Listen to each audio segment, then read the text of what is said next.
तो ये है हल्दी घाटी और यहाँ इस हल्दी घाटी का इतिहास भी लिखा है। इस जगह पे आना एक बहुत ही प्राउड मोमेंट है मेरे लिए, क्योंकि मैं राजपूत हूँ, राजपूत हूँ। तो ये है वो जगह जहाँ चेतक की समाधि है। इस वक्त मैं हल्दी घाटी में हूँ और हल्दी घाटी में ही एक नाले को पार करते करते, बरसाती नाले को पार करते करते, सो ये वो जगह है। देखते हैं यहाँ कौन सी जगह है वो।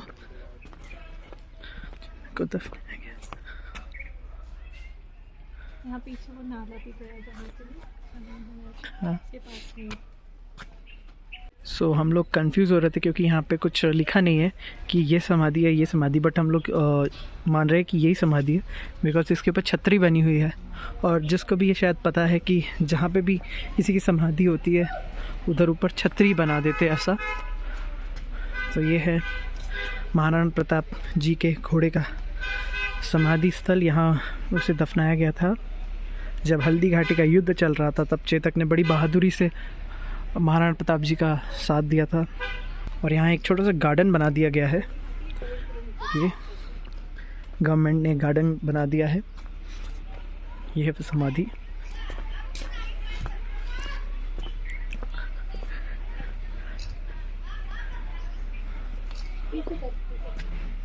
अब चलते हैं यहाँ से आगे हल्दी घाटी देखने के लिए।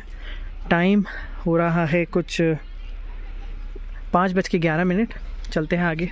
सो अब आगे चलते हैं हल्दी घाटी को देखने के लिए और वहाँ की थोड़ी मिट्टी भी लेके जाएंगे हम घर हल्दी घाटी की, क्योंकि उससे बड़ी बलिदान की जगह कोई है नहीं इंडिया में। और जो जगह है वो यहाँ से थोड़ी ही दूर है, तो चलते हैं वहाँ और वहाँ देखते हैं। तो यहाँ से हल्दी घाटी का दर्रा स्टार्ट हो गया है। ये जो रोड है ये उसके बीचों बीच से जा रही है।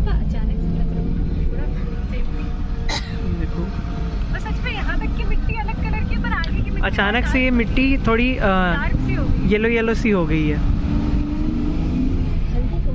चलते हैं आगे और देखते हैं जो मेन जगह है। तो मैं पहुंच चुका हूँ जो मेन दर्रा है हल्दी घाटी का।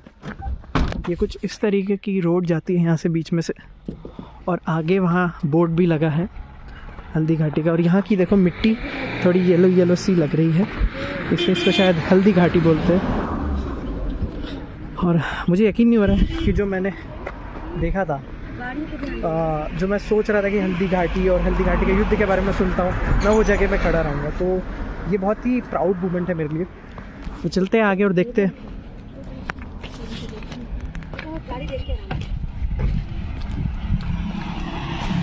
तो ये है हल्दी घाटी और यहाँ इस हल्दी घाटी का इतिहास भी लिखा है। तो जो भीलों की सेना थी वो ऊपर से हमला करती थी तीर से, और गोरिल्ला टैक्टिक्स के थ्रू युद्ध लड़ते थे।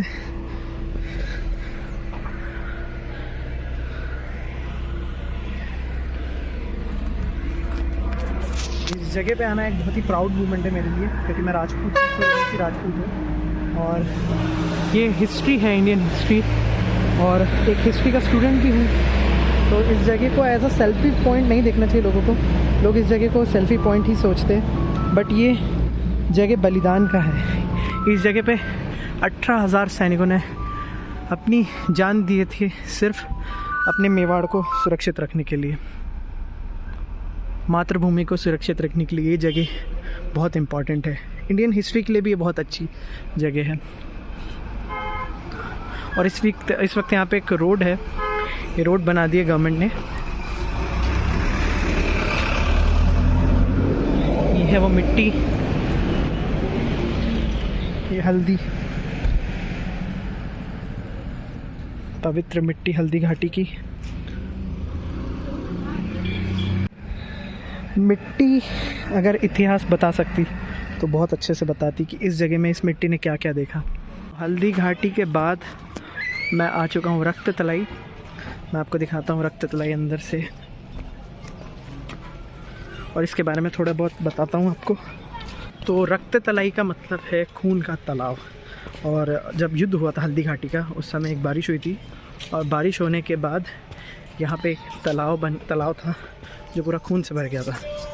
तो ये है रक्त तलाई, और यहाँ पे ही हल्दी घाटी का युद्ध हुआ था।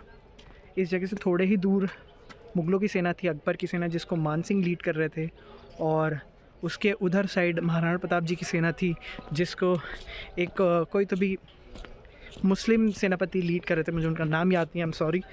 और यही वो मतलब यही जितनी जगह हल्दी घाटी और ये दर्रे के बीच में, यहाँ पे वो भीषण युद्ध हुआ था। 18,000 सैनिकों ने अपनी जान दी थी जिस युद्ध में। तो ये जो जगह दिख रही है यही है ये रक्त तलाई। और इस वक्त मैंने हल्दी घाटी में टीका लगाया था, हल्दी घाटी की मिट्टी का। और ये जगह इंडियन हिस्ट्री की एक ऐसी चीज़ है जिसको ज़्यादा बताया नहीं गया, लाइक NCERT की बुक्स और कई जगहों की, आपको कई बुक्स में ये जगह नहीं पता चलेगी। यानी जो भी क्लोजली यहाँ रहता है उन्हें पता है ये हिस्ट्री, बट इंडियन गवर्नमेंट को इसके ऊपर इनिशिएटिव उठाना चाहिए। और जो अनसंग वॉरियर्स हैं जैसे कि तानाजी मालुसरे, उनके ऊपर तो पिक्चर बनी है, संभाजी महाराज, और उनके जो सेनापति थे जिन्होंने भी अपना योगदान दिया, बलिदान दिया, उनके बारे में भी कुछ ना कुछ ऐसी स्टोरीज़ पब्लिक को दिखाना चाहिए या बुक्स में आना चाहिए। मैं खुद हिस्ट्री का स्टूडेंट हूँ, मुझे मुग़ल हिस्ट्री का इतना सारा चैप्टर आता है और महाराणा सांगा का सिर्फ 1 पेज का चैप्टर आता है, तो ये बहुत गलत चीज़ है, ऐसा नहीं होना चाहिए। तो भी चलते हैं यहाँ से आगे नाथद्वारा। और ये तो मैंने आपको पूरा दिखा दिया हूँ, आई गेस यही है रक्त तलाई। और अब यहाँ से चलते हैं आगे नाथद्वारा, और नाथद्वारा के बाद आगे हम जाएंगे जोधपुर।